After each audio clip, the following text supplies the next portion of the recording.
लेकिन जिस प्रकार से हम देख रहे हैं कि उत्तर प्रदेश में स्थिति वही बनी हुई है, मध्य प्रदेश में स्थिति वही बनी हुई है भारतीय जनता पार्टी की, राजस्थान में भी लगभग वही बनी हुई है। 1 से 2 सीटें जो आप दिखा रहे हैं वो दिखा रहे हैं, लेकिन इनको बढ़कर के जो दक्षिण भारत से सीटें आ रही हैं वो भी तो देखिए आप, जहां पर इनके पास केरला में बढ़ रही है, इनके पास तेलंगाना में बढ़ रही है, आंध्र प्रदेश में जहां पर इंडिया गठबंधन गायब है वहां पर एनडीए। मैं आपको माफी के साथ रुक रहा हूं।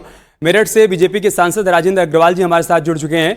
राजेंद्र जी, पश्चिमी उत्तर प्रदेश का जो सर्वे आया है शुरुआती 3 चरणों का, शुभ संकेत दे रहा है आपके लिए। पछुआ हवा अच्छी चल रही है, गेन कर रहे हैं आप, ज्यादा सीटों पर जीत रहा है एनडीए। नहीं, देखिए ये जो अनुमान है ये अपेक्षा के अनुसार ही है। प्रारंभ से ही हम लोग चुनाव के अंदर भी देख रहे थे कि मोदी जी के काम के प्रति जो आदर और जो विश्वसनीयता मोदी जी की है वो चुनाव अभियान के दौरान भी दिख रही थी। क्योंकि देखिए बाकी सभी दल बात तो करते ही हैं, परंतु बात के पीछे उनके काम का बल नहीं था। चाहे वो कांग्रेस रही हो राष्ट्रीय स्तर के ऊपर, या प्रदेश के स्तर पर समाजवादी पार्टी हो, या अन्य दल हो, बसपा हो, इनको भी देश की जनता ने, प्रदेश की जनता ने खूब अवसर दिए, परंतु काम का जैसा बल, काम की जैसा प्रभाव इन्होंने जो दे सकते थे वो था ही नहीं।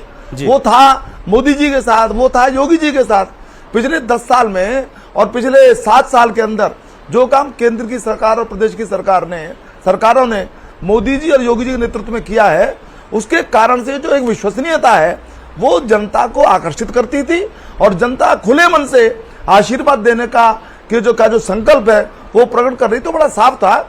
मैं समझता हूँ जो अनुमान आ रहे हैं वो अपेक्षा के अनुसार हैं, और इसी प्रकार का जो क्रम है आगे भी चलेगा। अभी मैं समझता हूँ अगले 2-3 घंटे के अंदर जो एक अनुमानित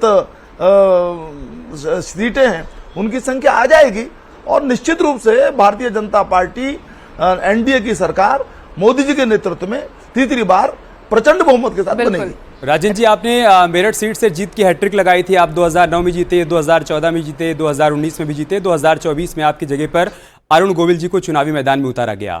वहां की पिक्चर अभी हम क्लियर करेंगे थोड़ी देर बाद, जब हम एक एक तस्वीर की बात करेंगे तब। लेकिन विपक्ष ये कह रहा है कि मेरठ सीट इस बार बीजेपी हार रही है। आपका अपना सर्वे क्या कह रहा है?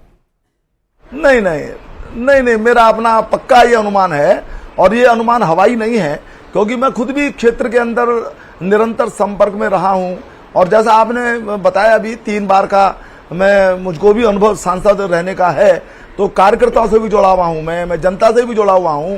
यहाँ के जो समीकरण है उनकी मुझको ठीक ठाक जानकारी है। तो मेरा बिल्कुल पक्का मेरा विश्वास है कि हम 1 लाख के आसपास के मार्जिन से, थोड़ा कम ज्यादा हो सकता है, हम मेरठ की सीट भी जीतने वाले हैं। लेकिन चौथी बार हम लगातार, कॉन्फिडेंस है आपका, और शायद ये ओवर कॉन्फिडेंस भी हो सकता है। लेकिन अगर एग्जिट पोल की बात करें, हालांकि एग्जैक्ट नतीजे तो नहीं है, 4 तारीख को ही एग्जैक्ट नतीजे आएंगे राजेंद्र जी, लेकिन लोग यहां पर बात कर रहे हैं मेरठ से स्पेशली अरुण गोविल की। विपक्ष का कहना है कि सेलिब्रिटी को उतार दिया है। जैसा कि आपको 3 बार का एक्सपीरियंस है, उनको एक्सपीरियंस नहीं है राजनीति, तो जनता कैसे भरोसा करेगी? नहीं, देखिए ऐसे कैंडिडेट तो बदले ही जाते हैं, और जनता इस आधार पर ही भरोसा करेगी कि भारतीय जनता पार्टी के प्रत्याशी हैं वो। चुनाव के दौरान उन्होंने व्यक्तिगत स्तर पर भी कहा है कि मैं रहूंगा सेवा के लिए, मैं आया हूं तो मैं सेवा करूंगा। तो भाजपा की साख भी है और प्रत्याशी की साख भी है, तो अविश्वास करने का कोई कारण नहीं है। मैं समझता हूं कि ये विषय चुनाव के दौरान भी चले, भी उनका जन्म स्थान क्या है, वो कहाँ के रहने वाले हैं, ये विषय भी चला, लेकिन वो प्रारंभ में लोगों के ध्यान में आ गया कि सारे जो मेरठ के रहने वाले हैं। विपक्ष की तरफ से जो सारे सवाल उठाए गए, जो सारे आरोप लगाए, वो एक तरफ है, और प्रधानमंत्री नरेंद्र मोदी और सीएम योगी का चेहरा ही मेरठ में काम आएगा। नहीं, भाजपा की अपनी साख भी है ना जी। अरुण गोविल जी प्रत्याशी होते हैं, या राजेंद्र अग्रवाल प्रत्याशी होते हैं, या अन्य कोई प्रत्याशी होता है, तो प्रत्याशी एक चेहरा है, परंतु कार्यकर्ताओं का जो समूह है, उनकी जो विश्वसनीयता है, काम करने की जो उनकी एक तत्परता है, उसका लाभ जो है प्रत्येक स्तर पर प्रत्याशी को प्राप्त होता है।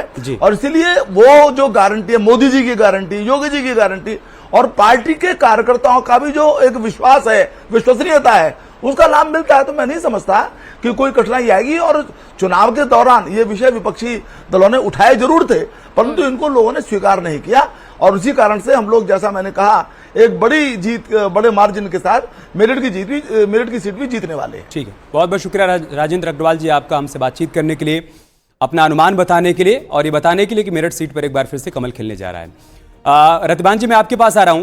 क्या चौधरी साहब को भारत रत्न देने से, चौधरी जयंत चौधरी के साथ आ जाने से आपको लग रहा है कि जो पहले डैमेज हो सकता था अगर इंडिया ब्लॉक में आरएलडी भी होती और दूसरी तरफ समाजवादी पार्टी और कांग्रेस, जो वहां पर थोड़ा बहुत नुकसान हो सकता था, उसकी भरपाई बीजेपी के इन 2 फैसलों के चलते हो गई?